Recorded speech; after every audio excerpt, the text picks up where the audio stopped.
Well, hello. Welcome back. I'm going to read a few books here. The Wolf Queen, volumes 1, 2, 3, 4, 5, 6, 7, and 8. Here we go.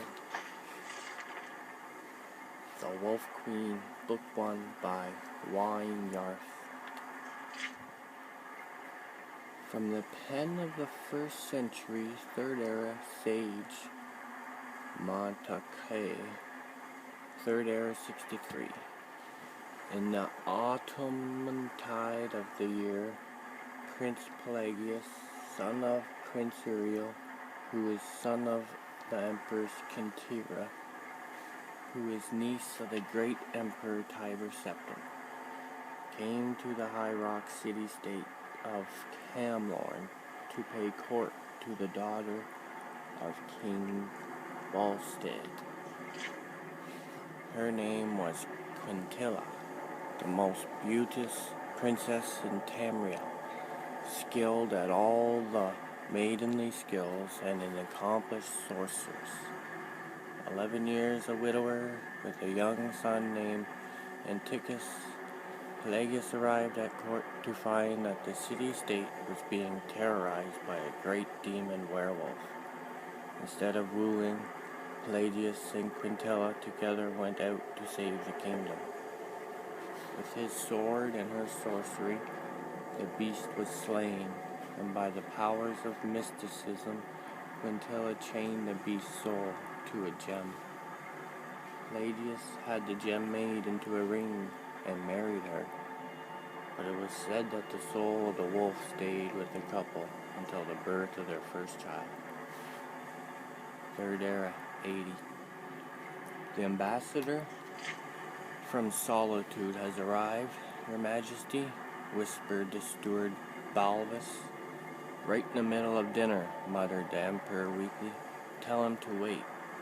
No, father, it's important that you see him, said Pelagius, rising. You can't make him wait and then give him bad news. It's undiplomatic. Don't go then. You're much better at diplomacy than I am. We should have all the family here.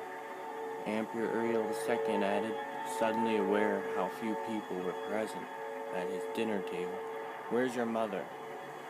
Sleeping with the archpriest of Kinnereth, Pelagius would have said, but he was, as his father said, diplomatic. Instead, he said, at prayer. And your brother and sister?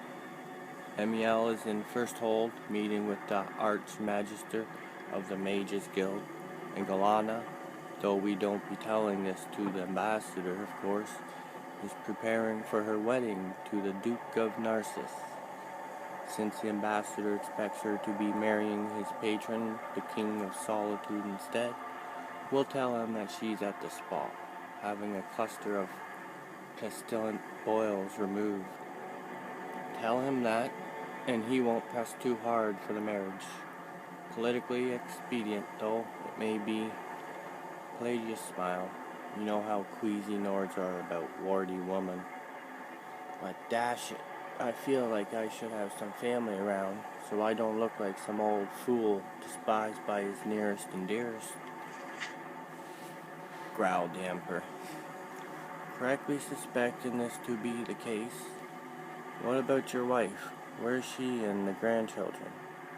Quintilla's in the nursery with Sepphoris and Magnus. Antichus is probably whoring around in the city. I don't know where Poltima is. Probably at her studies. I thought you didn't like children around. I do during meetings with ambassadors in damp staterooms, sighed the Emperor. They lend an air of, innocence and civility. Show the blasted ambassador in, he said to Balbus. Potama was bored. It was the rainy season in the imperial province, winter tide, and the streets and the gardens of the city were all flooded. She could not remember a time when it was not raining. Had it been only days, or had it been weeks or months since the sun shone? There was no judging of time anymore in the constant flickering torchlight of the palace. and as Potema walked through marble and stone hallways, listening to the pelting of the rain, she could think nothing but that she was bored. Astaphy, her tutor, would be looking for her now. Ordinarily, she did not mind studying. Rote memorization came easily to her. She quizzed herself as she walked down to the empty ballroom. When did Orsinium fall? First era 980. Who wrote 10 million tractates? Cozy. When was Tiber Septim born? Second era 288. Who is the current king of Daggerfall? Morton, son of Gother. Who is the current Selvener? Varbarans, son of Varbaro. Who is the warlord of Lilmoth? Trick question. It's a Lady Loa. What will I get if I'm a good girl and don't get into any trouble and my tutor says I'm an excellent student? Mother and father will renege on their promise to buy me a Daedric katana of my own, saying they never remembered that promise and it's far too expensive and dangerous for a girl my age. There were voices coming from the Emperor's stateroom. Her father, her grandfather, and a man with a strange accent, a Nord. Potema moved the stone she had loosened behind the tapestry and listened in. Let us be frank, Your Imperial Majesty, came the Nord's voice. My sire, the King of Solitude, doesn't care if Princess Galana looked like an orc. He wants an alliance with the Imperial family. And you agreed to give him Galana or give back the millions of gold he gave to you to quell the Khajiit rebellion in Torval. This was the agreement you swore to honor. I remember no such agreement, came her father's voice. Can you, my liege? There was a mumbling noise that Potema took to be her grandfather, the ancient emperor. Perhaps we should take a walk to the Hall of Records. My mind may be going. The Nord's voice sounded sarcastic. I distinctly remember your seal being placed on the agreement before it was locked away. Of course, I may verily be mistaken. We will send a page to the hall to get the document you refer to, replied her father's voice with the cruel, soothing quality he used whenever he was about to break a promise. Potema knew it well. She replaced the loose stone and hurried out of the ballroom. She knew well how slowly the pages walked, used to running errands for a doddering emperor. She could make it to the Hall of Records in no time at all. The massive ebony door was locked, of course, but she knew what to do. A year ago she caught her mother's boss mermaid pilfering some jewelry. In exchange for her silence, forced the young woman to teach her how to pick locks. Potema pulled 2 pins off her red diamond brooch and slid the first into the first one, holding her hand steady and memorizing the pattern of tumblers and grooves within the mechanism. Each lock had a geography of its own. The lock to the kitchen larder, 6 free tumblers, a frozen 7th, and a counterbolt. She had broken into that just for fun. But if she had been a poisoner, the whole imperial household would be dead by now, she thought, smiling. The lock to her brother Anticius' secret stash of Khajiit pornography, just 2 free tumblers and a pathetic poison quill trap, easily dismantled, with pressure on the counterweight. That had been a profitable score. It was strange that Anticius, who seemed to have no shame, proved so easy to blackmail. She was, after all, only 12, and the difference between the perversions of the cat people and the perversions of the Cyrodiils seemed pretty academic. Still, Anticius had to give her the diamond brooch, which she treasured.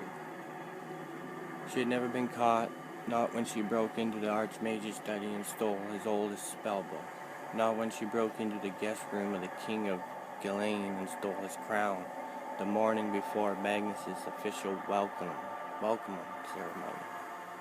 It had become too easy to torment her family with these little crimes.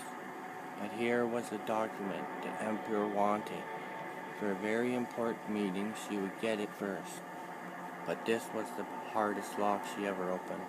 Over and over, she massaged the tumblers, gently pushing aside the forked clamp that snatched at her pins. Drumming the counterweights, it nearly took her a half a minute to break through the door to a hall of records where the Elder Scrolls were housed.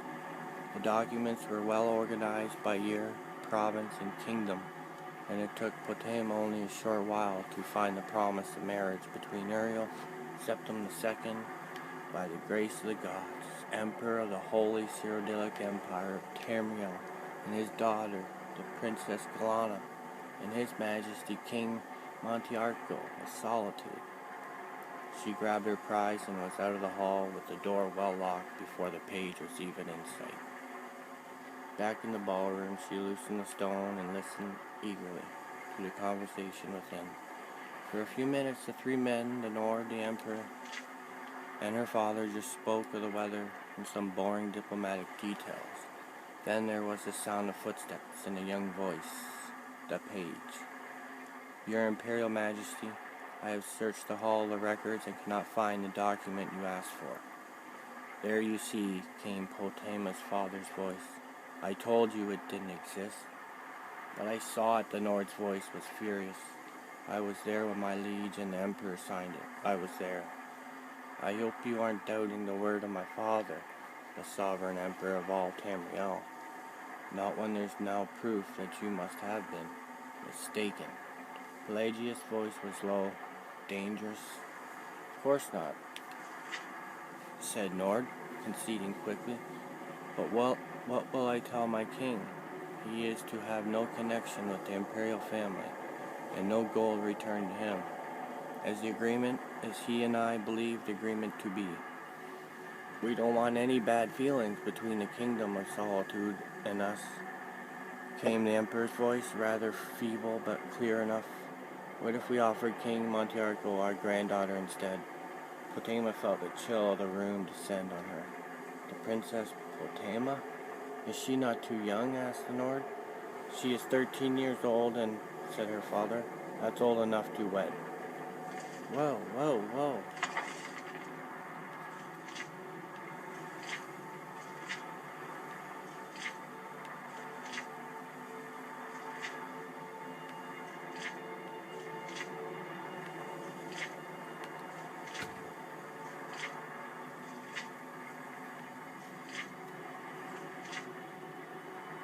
She would an ideal mate for your king, said the Emperor. She is admittedly, from what I see of her, very shy and innocent, but I'm certain she would quickly grasp the ways of court.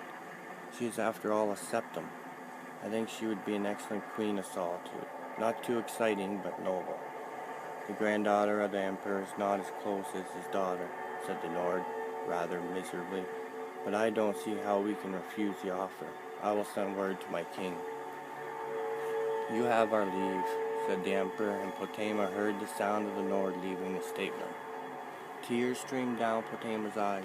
She knew who the King of Solitude was from her studies. Montiarco, 62 years old and quite fat, and she knew how for Solitude was and how cold in the northernmost clime. Her father and grandfather were abandoning her to the barbaric Nords. The voices in the room continued talking. Well acted, my boy. Now make sure you burn that document, said her father. My prince, asked the page's querulous voice. The agreement between the Emperor and the King of Solitude? You fool, we don't want its existence known. My prince, I told the truth. I couldn't find the document in the Hall of Records. It seems to be missing. By Lorcum, roared her father. Why is everything in this palace always misplaced? Go back to the hall and keep searching until you find it. Potema looked at the document. Millions of gold pieces promised to the kingdom of Solitude in the event of Princess Galana not marrying the king. She could bring it in to her father, and perhaps as a reward he would not marry her to Montiarco. Or perhaps not. She could blackmail her father and the Emperor with it, and make a tidy sum of money. Or she could produce it when she became Queen of Solitude, to fill her coffers. and buy anything she wanted. More than Daedra Katana, that was for certain.